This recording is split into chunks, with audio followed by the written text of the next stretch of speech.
Pozdravljeni!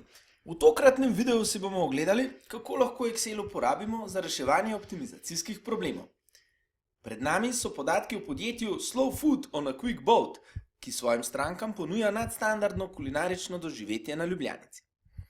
V tabeli podjetje Slow Food on a Quick Boat je zapisano število ur, ki jih podjetje potrebuje za pripravo hrane in strežbo posameznega obroka s pripadajočimi prihodki. V tabeli razpoložljive ure so navedene razpoložljive ure delavcev, ki so na voljo v posameznem oddelku. V tabeli število obrokov bomo izračunali optimalne količine pripravljenih obrokov, v tabeli porabljene ure pa bomo preverili, koliko ur smo porabili za pripravo hrane in koliko za strežbo, ter se tako prepričali, da razpoložljiv čas ni bil presežen. Zanima nas, kakšno kombinacijo posameznih obrokov naj pripravljamo, če želimo maksimizirati prihodke. Kako bi se tega lotili vi? Razmislite. Tako je. Uporabili bomo pripomoček Solver oziroma po slovensko reševalec. Vendar pa moramo najprej pripraviti teren oziroma narediti model. Najprej razmislimo, kaj je naš cilj oziroma kriterijska funkcija in kakšne so omejitve, kar matematično zapišemo s funkcijami, ki jih vidimo na sliki. Naš cilj je torej maksimizirati prihodke, omejeni pa smo številom ur, ki jih imamo na voljo v oddelku za pripravo hrane in strežbe. Formule, ki smo si jih ogledali na sliki, vnesemo v ustrezne celice v Excelu. Najprej nastavimo formulo za izračun prihodkov. Količino obroka, poslastica ledeni vrh, pomnožimo s prihodki tega obroka ter prištejemo zmnožek količine obroka gurmansko razvajanje kulinarike sveta z njegovimi prihodki. Ne pozabite na valuto. Maksimum pa bomo potem iskali s pomočjo solverja. Nato izračunamo porabljene ure za pripravo hrane in strežbo, saj imamo v zvezi s tem omejitve, ki jih ne smemo preseči. Število ur, ki smo jih porabili za pripravo hrane, izračunamo po naslednji formuli. Količino obrokov, poslastica ledeni vrh, pomnožimo s številom ur, potrebnih za pripravo obroka, ter prištejemo količino obroka, gurmansko razvajanje kulinarike sveta, pomnoženo s številom ur, potrebnih za pripravo tega obroka. Število razpoložljivih ur za pripravo hrane bomo vnesli v solver. Na enak način sedaj izračunamo še porabljene ure za strežbo.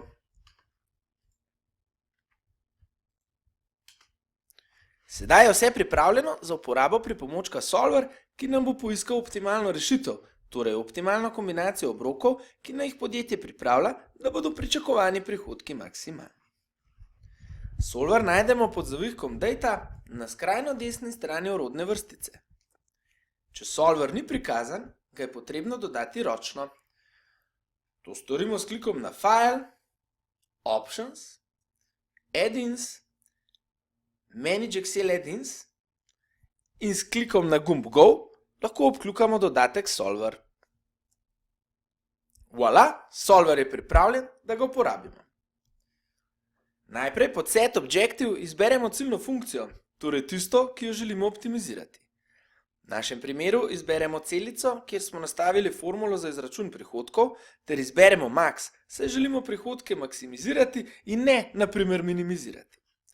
V naslednjem polju By Changing Variable Cells izberemo celice, ki jih želimo spreminjati za doseganje cilja, torej maksimalnih prihodkov. Izberemo količine obrokov, ki jih bomo pripravljali, saj je količina tista, katere optimalno kombinacijo za pripravljanje želimo izračunati. Sedaj pa moramo dodati le še omejitve. Klikamo na gumb Add in prikaže se obrazec za dodajanje omejitev. Najprej pod Cell Reference izberemo celico, v kateri se nahaja funkcija za izračun porabljenih ur za pripravo hrane, saj le ta predstavlja našo prvo omejitev. V naslednjem polju izberemo omejitveni pogoj, torej manjše ali enako, saj mora biti število ur porabljenih za pripravo hrane manjše ali enako od 400. Nato pod Constraint dopišemo vrednost omejitve, torej 400, oziroma kliknemo na celico, v kateri je zapisana vrednost omejitve. S klikom na gumb OK se pod Subject to Constraint izpiše pravkar vnešena omejitev. Postopek ponovimo še za strežbo. Kliknemo Dodaj, izberemo celico, ki vsebuje funkcijo za izračun porabljenih ur pri strežbi, določimo pogoj in vnesemo omejitev. Bodimo pozorni.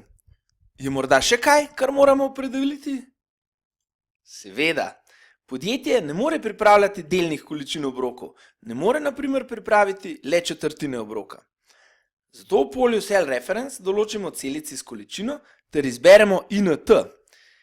INT oziroma integer je omejitev, ki določa, da morajo biti vrednosti v izbranih celicah cela števila. Poleg tega je Excel kar sam predpostavil, da iskane vrednosti ne morejo biti negativne. To je seveda v redu, saj ne moremo pripraviti na primer -6 obrokov.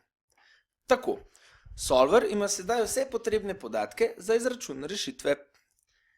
S klikom na gumb Solve se bo prikazalo pojavno okno, kjer najprej preverimo, ali je solver našel rešitev. Vkolikor bi se nam pripetila kakšna napaka, bi nas solver o tem obvestil in postopek bi morali ponoviti oziroma ugotoviti, kje se skriva vzrok napake. V našem primeru je vse v redu, zato nam preostane le še, da potrdimo vnos rešitve s klikom na OK. Tako, optimalni količini sta izračunani in prihodki so maksimizirani. To je za danes vse, več o reševanju optimizacijskih problemov pa se lahko naučite pri izbirnih predmetih na smeri poslovna informatika.